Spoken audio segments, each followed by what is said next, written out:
Hey guys, today I am doing a video walkthrough of how to run for office, for political office as a Christian. Now, I recently ran for state representative in Pennsylvania as an independent Christian, and a friend of mine reached out and asked me if I could give her a walkthrough on how to do it, because a lot of people are asking her in her ministry to share with them that experience. So I'm going to do that. It's not a video on how to win. I didn't win and I didn't run for the sake of winning. There's other good reasons to run for office.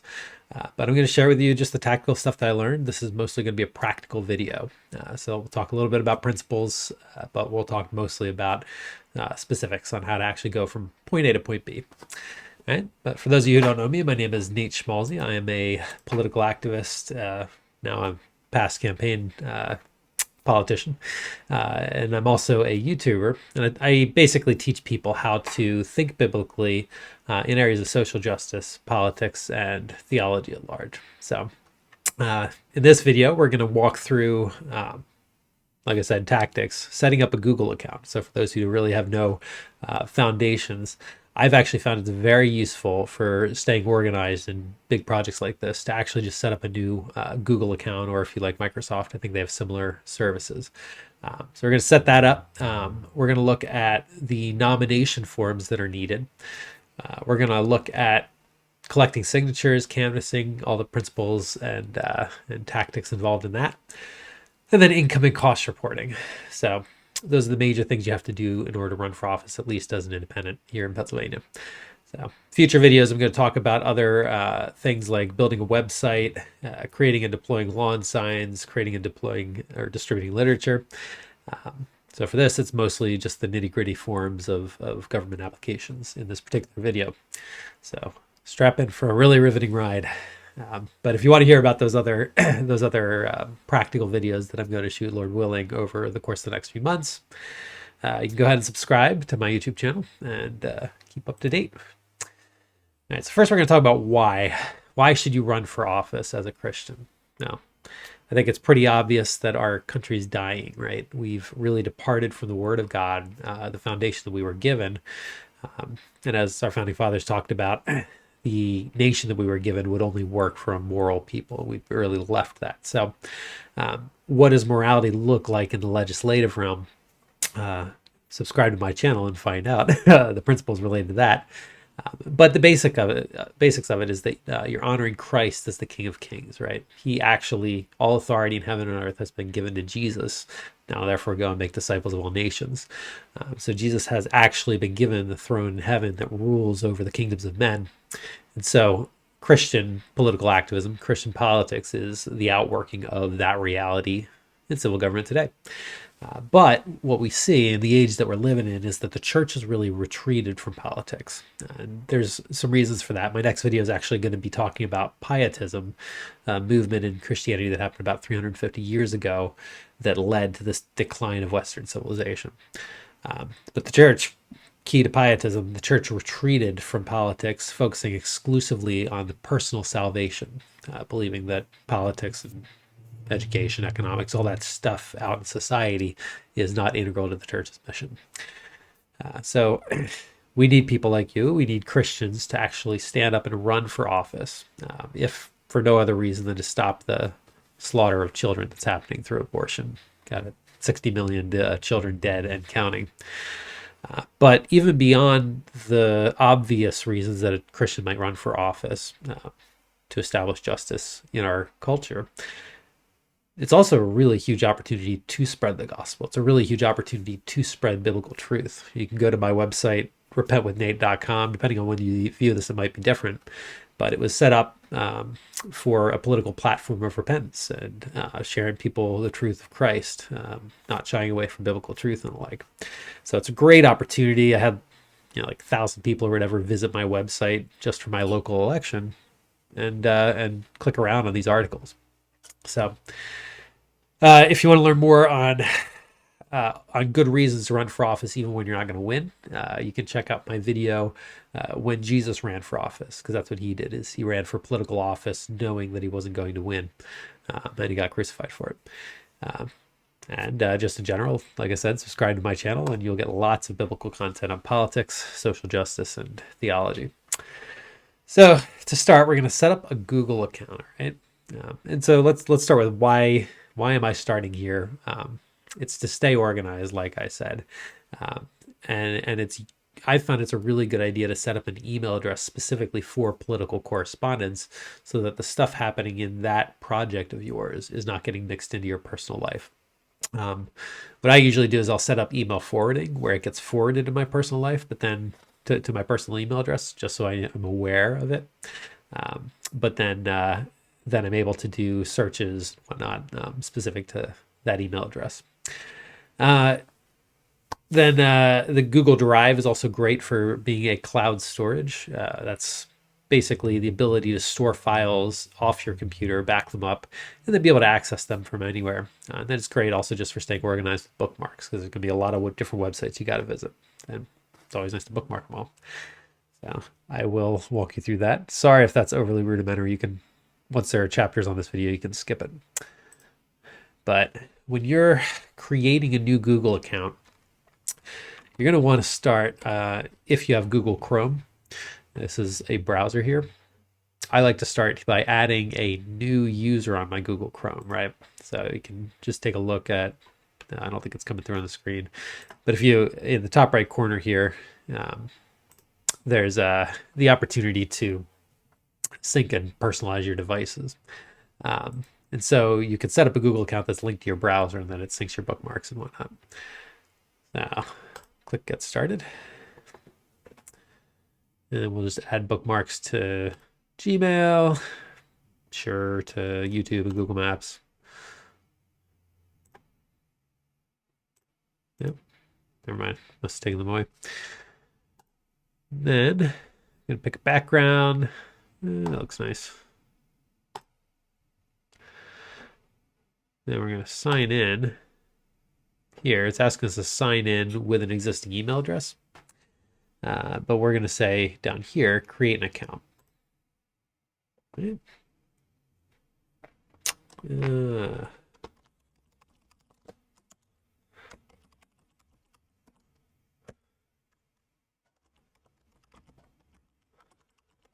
Let's see if biblicalactivist@gmail.com is available.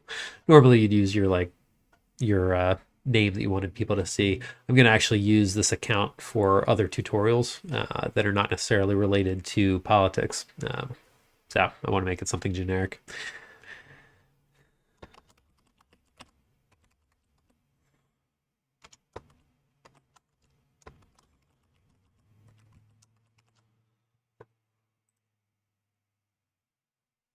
Right. You can optionally add a phone number. I'm going to avoid doing that. I will give a recovery email address.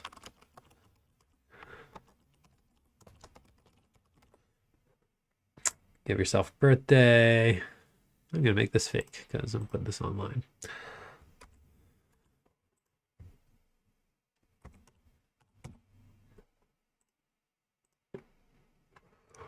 So I'm going to go ahead and agree to these terms. There we go. Now it's going to let me turn on sync there. And synchronizing just allows the bookmarks to synchronize to your Google account and various other settings, plugins and whatnot. So great. Now we have an email address that we can use. Let's go to it.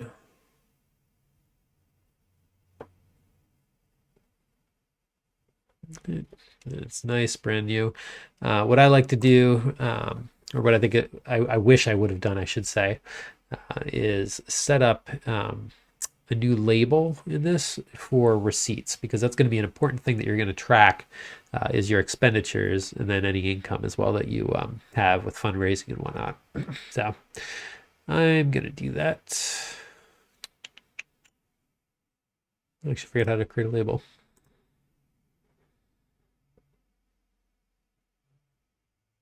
It used to be over here. There you go, manage labels. It's create a new label, receipts. So if you make a purchase, for example, to purchase a website, you use this email address, and then when it sends you a receipt, you go ahead and you apply that receipt. Let's, for example, we'll try it with this one. Pretend that this was a receipt that we got for something. And we can just highlight it, and then down here, Where is it? Labels. Check off receipts. Apply it. Yep. And then what you can do is then, as you're when you want to see all the receipts and you're doing your accounting or whatever, you can click over and click on receipts. It'll pull up all the emails that were tagged that way. So it's a good way to stay organized. For information, you can organize yourself however you like, of course. The other great thing about setting up a Google account is your Google Drive. So this is something I'm going to bookmark. It's like having a 15 gigabyte hard drive out in the on the internet that you can access from anywhere where you have internet. So what you can do with this, let's say you had an image or whatever that you were working on. There you go.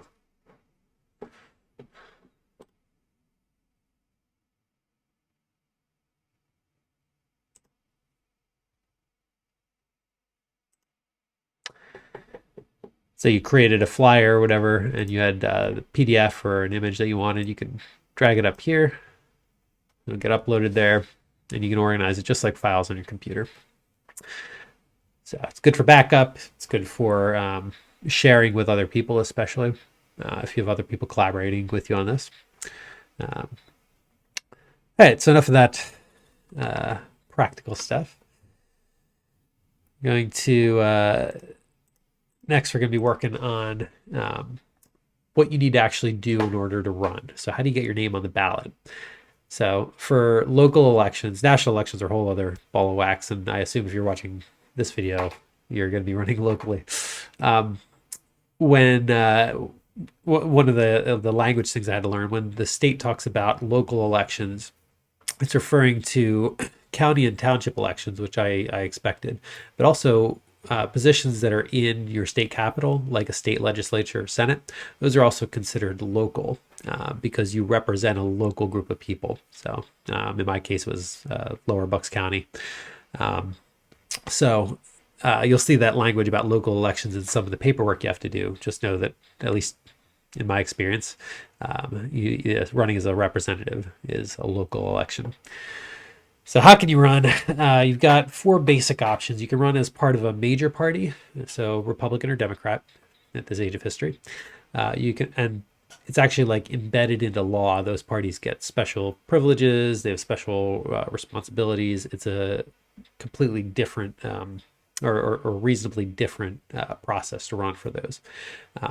Do a minor party, which is similar to running as an independent. They have a lot of the same requirements, but they use slightly different paperwork. You can run as an independent, which is what I did, or you can run as a write-in, where you're trying to get people to write your name on the ballot when they go to the ballot box. So most people don't win under that. I think like there's a few people in the nation who have won on write-in campaigns. But we're going to be looking at how to run independent, right? So this is going to be the specifics we see here are specific to running as an independent, specific to Pennsylvania. If you run for a major party, your mileage will vary, but still good to get the principles down. So the way that you run independent, what you do is you collect signatures to build up an electing body or nominating body. So a group of people in your district, in the area that you're going to represent, you're collecting signatures from these people saying, hey, there's a significant number of people that want this person on the ballot. So one of the requirements is that the candidate cannot be registered in another party, at least here in Pennsylvania. So if I were registered Republican or Democrat, I would not be able to run independent. I need a certain number of days prior to the election, I need to be independent, registered as an independent. And I can't have run in their primaries or anything like that. So that's a way to make sure that people don't try to get 2 shots at the ballot box. So the candidate cannot be registered in another party, but the signers can, right? So this is one of the common questions you'll face when you're talking to people, collecting your signatures out in the culture. Well, I'm registered Democrat. I'm registered Republican. Can I sign this? Yes, they can. They are allowed, at least in my state. I'm gonna stop saying that. In Pennsylvania, they're allowed to, and in most states they are. Um, so what that means is that they're building up just an alternative political body. So it's almost like an unofficial party. It has a name that appears. In my case, I just named it. You're able to create it yourself. I named it the Abolitionist Society of Pennsylvania. That showed up in the list of people available to elect next to my name. So there's going to be two main departments that you work with: the Department of State and the State Ethics Commission. So there's just different forms you got to fill out for each of them, different information you have to provide. And we'll walk through 4 of those forms now. So we'll take a look at the candidate's affidavit first. And I got links to all these things. If you're running in Pennsylvania, these links will be useful. If they're not, then they're just going to be examples of what it's probably like in your state. So pull up the candidate's affidavit.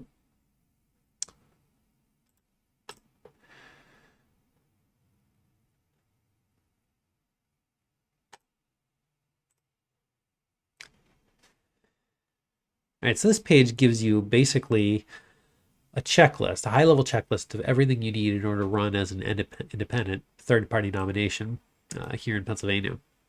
So the filing instructions are here. A couple pages read. Lots of great information in there. But the first major thing that you need is the candidate's affidavit. Right, so it's nothing too complex. I'm not going to spend a lot of time on this, but basically you have to get this notarized. So you're going to be going to a notary public. You're going to be presenting your driver's license or passport or whatever recognized ID. And then you're basically just swearing stuff in here, which I won't go through. You can read it on your own. But you have to define your county. You have to define what district you're running in, which we'll take a look at in a sec. And then just sign a bunch of stuff, and the notary public will sign it as well. And so that makes it official and usable by the Commonwealth or by your state. So how do you know what district you're in, right? And one of the things I didn't know going into this is that I hadn't thought through, is that the districts for state representative are going to be different than the districts for the Senate, right? So Senate in my state obviously is going to be a significantly larger area that's being represented because there's fewer senators, and so they have their own separate district numbers. It's not a combination of one senator for multiple districts. Rather, it's just different kinds of districts. So your district is going to be specific to the office that you're running for. So how do you know what district you are? Because that number is going to be important on a lot of these forms. So I got some useful links. The easiest way to find it is to look to run a search on your legislator. So here for Pennsylvania, type in my address.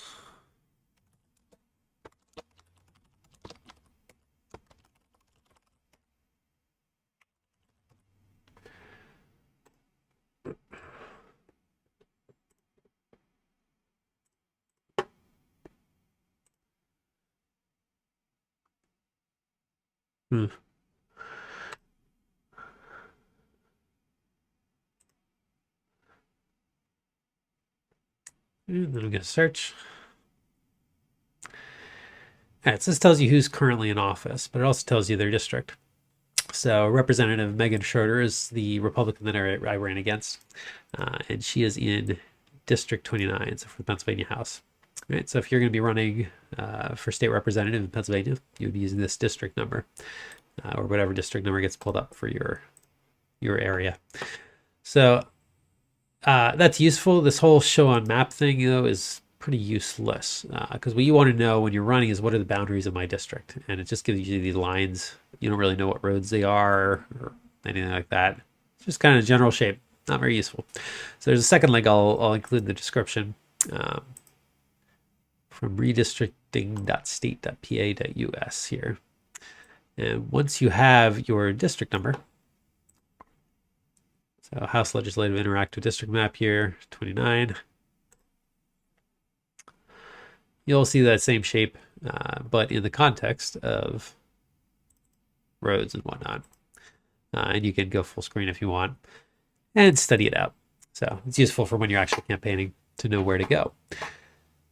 But we have our district number, so now we can, on this form, put it right here and then get it signed, and you are good to go on form number 1. Right, so form number 2 is going to be our statement of financial interest. So that's going to be this guy here.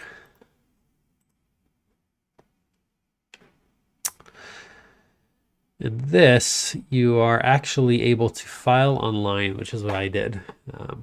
So one of the challenges of of running for office, probably at any state, is because of the degree of bureaucracy around. All these different departments have different protocols and whatnot. So some forms you got to submit, some forms you can do online. And online filing takes a lot of different shapes and forms depending on what you're doing. So I clicked into online filing, click into web statement of financial interest form, and then you can fill this out. The one thing that I would caution you on this form, so I'm going to go forward. I'm going to say, no, I'm not amending a prior filing. So you're doing a new one. One thing you want to be careful about is that your year should always be the previous year. So the financial statement that you're making here, this is a form that's talking about what your finances look like. So have you received an inheritance recently? Stuff like that. It's an attempt to try to minimize unethical behavior. But it's always being filed for the previous year. So some of the questions can be a little odd because it'll ask you, it'll act as if you were already in office last year in some of the wording, at least here in Pennsylvania. So I got confused. I put in 2020 thinking it was talking about the filing year the year that I was running for office. No, they actually wanted the previous year. So that's that. It's just something you got to get submitted. Pretty self-explanatory once you get there. All right, so for the really time-intensive form, right, one where you're going to be spending most of your time is in these nomination pages right here. You can download. This is what it looks like. What this is a page where you're collecting the signatures from the people who are nominating you to be on the ballot. Right? So name of political body, that's just a name that you make up. Can't be any more than 3 words. County of the signers is just the county for whatever. I should speak on that.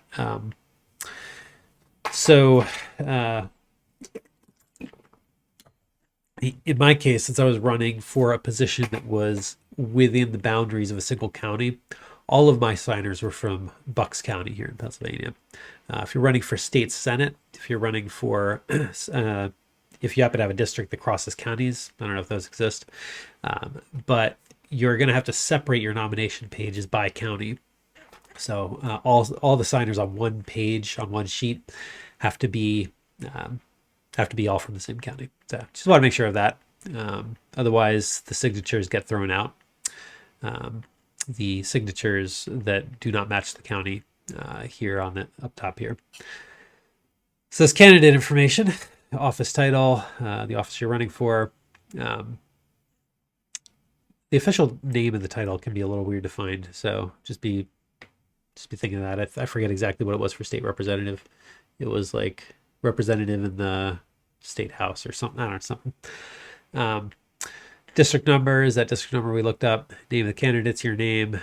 Got your street address, your occupation, what you do for a living. And you can have, if you had a running partner, like if you were running as a state representative and you were running alongside somebody who's running for Senate, you both could be on that one nomination form as long as the county matches. So you can have multiple candidates on one form. For me, I just had myself. Presidential electors, you can ignore. I actually don't fully understand how that works with independents and whatnot. So this committee to fill vacancies. Basically, what that's about. So let's say you collect all your signatures, and you're going to be on the ballot, and then you die, or somebody finds out something super scandalous about you, and then you're no longer electable or something. Well, these people that you name on here are they're able to replace you, basically, or they're not they themselves. They're able to nominate the person who's going to replace you, um, or anybody else on that candidate information section. Right, so there's actually in Pennsylvania there is no requirement for qualifications of these people. They don't have to be in your county or anything like that. I believe they just have to be in your state. So I could be wrong on even that part. Um, and also another thing, speak about state, in Pennsylvania, there's no longer a requirement that the person collecting the signatures be from your state. So you could have people fly in and help out if you had friends from out of state or if you were near a border. So your mileage may vary in other states. So this section here, the signatures of the electors are the actual people who are nominating you. So there's 35 on a sheet, I believe. Yeah, 35. And these sheets must be printed on 14.5 by 11 paper, and they must be double-sided. So for legal purposes. So the signers are agreeing that they understand they're electing you, all that legal jargon. The main requirement for signers is that they have to be registered to vote. If they're not registered to vote, then they can't count. Like I said, they don't have to be registered for your particular political party. In the case of independents, they don't have to be registered independent. They just have to be registered at all. So I've included a link to where people can go to register in Pennsylvania. It's free information. That's something that I put on my website. I had found it on some of the other candidates' websites as something. So it's something you can give to people to help them register. But I never once used that when I was out collecting signatures. When I ran into somebody who wanted to support me, but they weren't registered to vote, I just moved on, thanked them and whatnot. So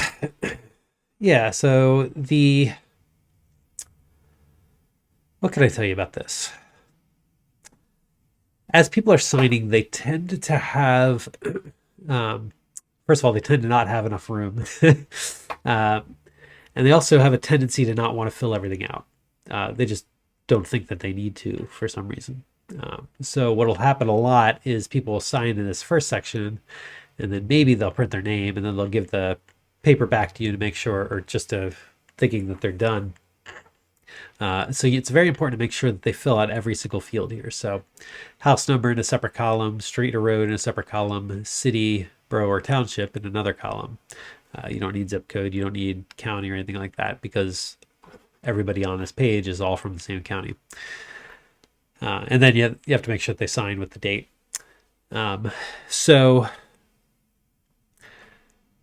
Frequently enough. So you want to make sure when you're collecting signatures that you're careful about checking, because when you're going door to door, you're going to be talking to people, and you're going to be in a very personable mood.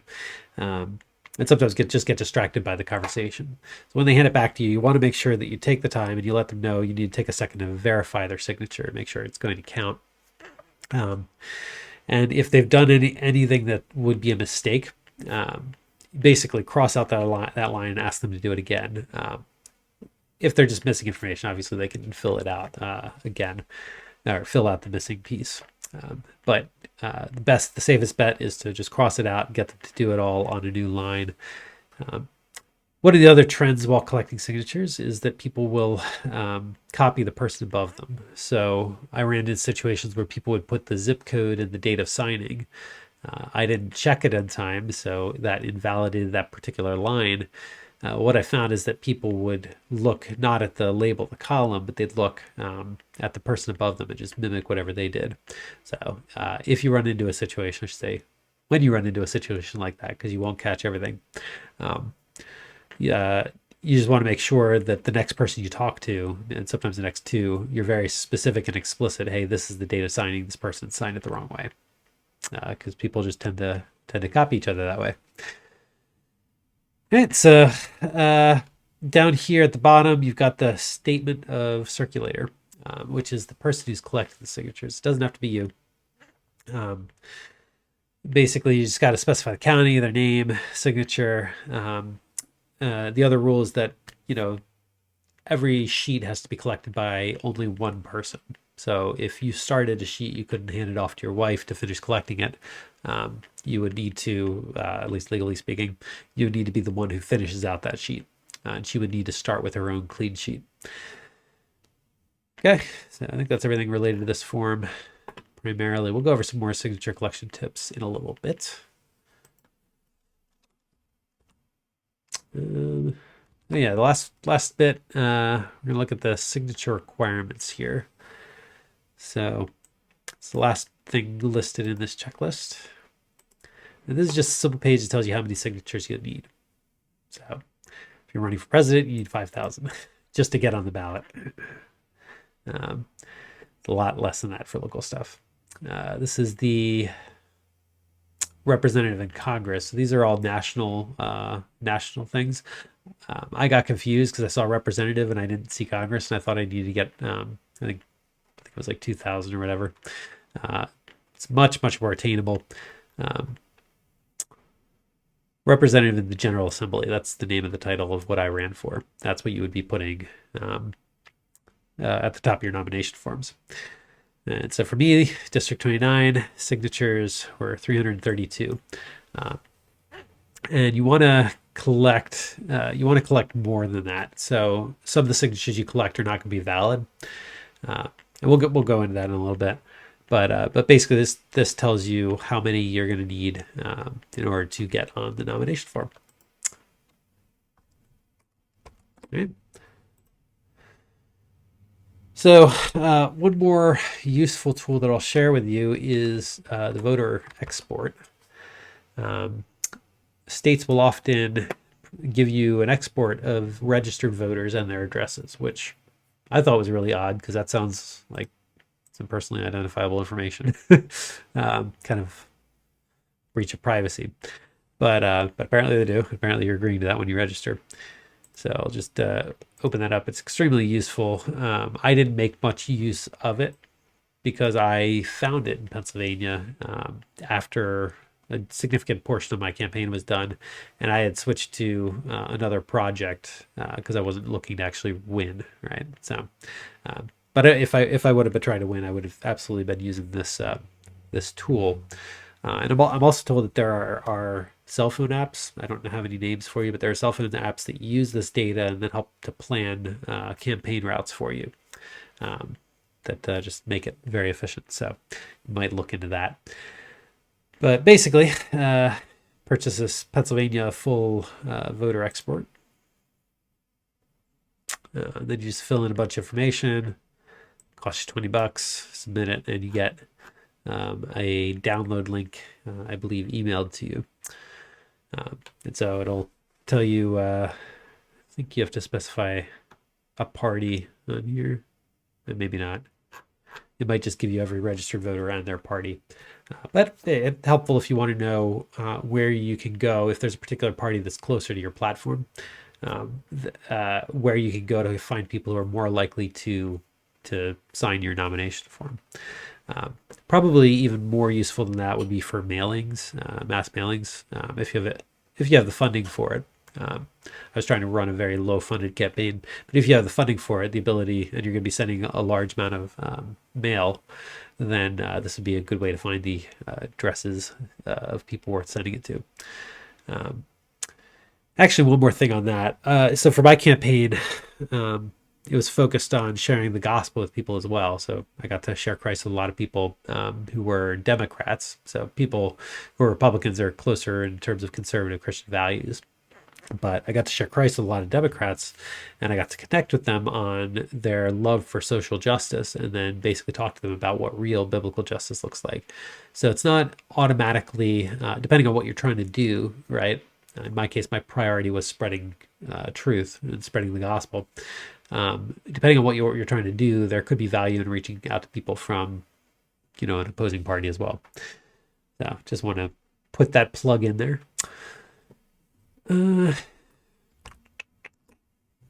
So what does signature collection look like? This is for signature collection. It's also for general campaigning. Even if you're running for a major party, there's still a decent likelihood you're going to be going door to door, knocking on doors and talking to people as part of your campaigning. So basically, what I did, what I think the different political campaigns have been involved with, you always want to bring literature with you. So you want to have some sort of literature that talks about your platform or talks about you, or has a nice big picture of your face or whatever if you're particularly narcissistic. Just kidding. It humanizes you. It's fine. But you want to bring literature that you can leave at houses that don't answer the door, because that's going to be the vast majority of them. So it's making sure that you don't waste a trip to the door. And then that you could also give to people after you've gotten their signature, or if they're not willing to sign but they want to learn more, they can go to your website. So before you go out collecting signatures, I would say it's pretty important to A, create a website, and B, create literature that has a link to that website.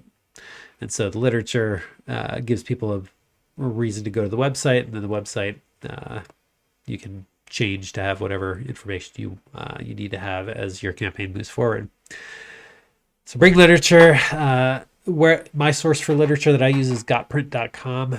I'll include a link to them in the links in the description as well.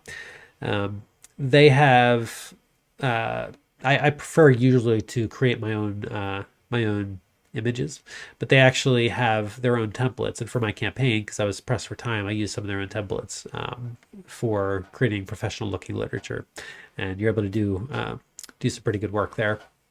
So I encourage you to go to Gotprint, or if you have another printing service you prefer, go for it. But they've got postcards, which can be useful for leaving at doors, even if you don't you can print it front and back with information and not use it as a postcard. It's just a square of paper. But postcards are great, and then they have door hangers as well, as other things, threefold stuff if you want it. So bring literature. Have an elevator pitch. So this is your 1 or 2 sentence pitch for why the heck you're bothering this person at their door. Because my goodness, it is the most annoying thing in the world. People hate it. They hate that you have to go around. But and this is a vast generalization. It might be the part of America that I'm living in. But we're highly individualistic. We don't want to be interrupted in our day. Somebody's knocking at your door. It's just inconvenient. So it's good to be able to say what you're about in a single sentence or 2 sentences, and what you're asking this person, why you're bothering them. And I always like to include an apology.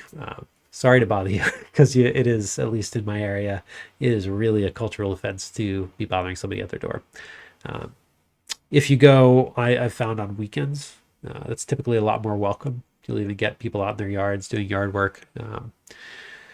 But yeah, so my pitch was something like, hey, sorry for bothering you. My name is State Schmalzi. I'm running as an independent candidate for state representative. But in order to do that, I have to collect signatures just to get on the ballot. Would you be willing to help me out?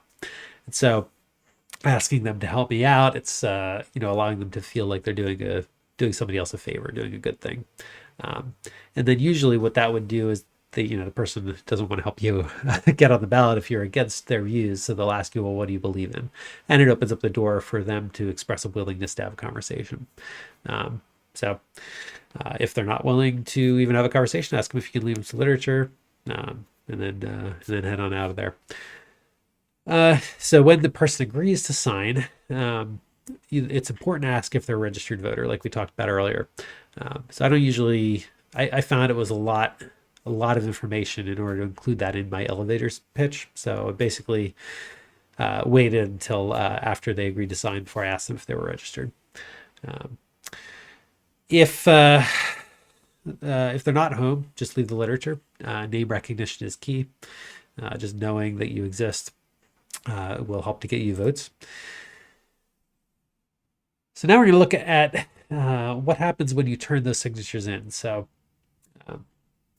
I got like I had shown you, I needed 332. I got 400 signatures by the deadline. So I turned it in on the deadline. I would recommend going in before the deadline. It was really bad for me because it was in like the middle of COVID. I actually had some questions. It was the first time I had ever done it, so I wanted to talk to somebody from the Bureau of Election Services Notaries. It's a place where you turn it in Pennsylvania. I wanted to talk to somebody and I couldn't because they had all these weird regulations going on. And then eventually, by calling around, I got to people. But I took off the entire day in order to do that, and I'm glad that I did because it took me like I think 4 hours, maybe not quite that long, but it took me a while before I got through the entire process. Probably would be different in COVID season because you can actually talk to people, or outside of COVID season. Um, but with that said, you never know what's going to come up. So I would recommend doing it before the deadline if you have the signatures. Because I had never done it before in Pennsylvania. Other states are a little more strict. I wanted to have the opportunity to collect as many signatures as possible, so I waited until the last minute. But basically, what I found in Pennsylvania is that they don't actually count or they don't validate your signatures to make sure everybody's a registered voter. They trust you on that until they're given a reason not to. So what the woman did for me is she brought me in. She counted the signatures in front of me. She didn't even count them to the end. She just counted them until she got to 332 and said, "Yeah, you're good to go." Then basically, I asked, "Well, what about validating the signatures?" And she said that happens in Pennsylvania if an opponent, or I think even people who aren't running for office can do this, but if somebody registers an objection against you and says, "Hey, I don't think he should be on the ballot. I don't think he's gotten all the signatures. I don't think they're legit," then it goes to court, and you and your opponent would duke it out in court, and the signatures would be validated for that. So fortunately, that didn't happen for me, which is fine. But yeah, you do want to collect more signatures than needed for that very purpose. Just in case there's an objection, there will be some who are not registered or that are thrown out for one reason or another. So be on top of getting everybody fill in all the elements of it, and then make sure you get more than enough. So there's something else I wanted to say on that. Oh yeah, make a copy of everybody's signed. One of the things I had one of my volunteers do is take and transcribe all the signatures, or all the printed names rather, and their street addresses into an Excel doc so that I could then send thank you postcards to them and let them know that yes, I made it onto the ballot. And so just another good way to be able to honor your supporters and be able to count on them, for your for during the election. All right, so next we're going to talk about reporting campaign income and expenditures. So this is why we set up a label in Gmail for tracking your receipts, because you have to report all your expenditures and your income related to this campaign. And then basically, depending on the amount of the expenditure, there's like 3 different categories in Pennsylvania. There's stuff that's like under $300, or stuff that's under $25, stuff that's under, I think, $200, and then anything that's higher than that. And then there's different reporting requirements for each of those categories. So my biggest expense was yard signs. It was like $1,800 or something like that. I think it might have been $1,500, but it was one of the few that I had to do the really heavy stuff on.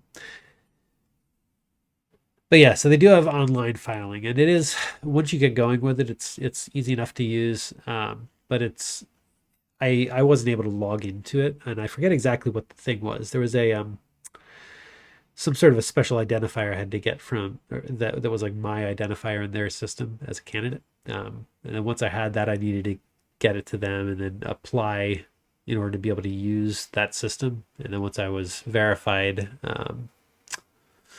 I think like a day later, I was able to use it. So my point is that you want to give yourself time. Don't do it at the last minute. You want to give yourself time to get logged in, and then to get used to how their system works. So I got a link to that in Pennsylvania as well, place where you would enter that. And then just at this point, that's all the paperwork Now you just have to focus on getting elected, if that's your goal. So that's not something I will advise you on, at least until I'm successful. Next week, however, I'm going to be talking more philosophically and theologically about the idea that destroyed Western societies. This is politically related, and it's related to why American politics and why Christian politics have become so corrupt, because the church has been retreating from politics for the last 350 years. And it's due to this idea that is embedded in the Pietist movement. So we're going to look at that next week. If you want to stay tuned for that, you can go ahead and subscribe and click the notification bell, get that delivered to you. I would also encourage you to like this video if you have found it helpful. That'll help it to reach other Christians on YouTube who are thinking of running for office. I'm just hoping this will be a tool for people just to get them started. So as in anything else, you'll be in prayer, be talking to your pastor, get the support of your church, and then go ahead and go for it. So hope it's helpful. God bless.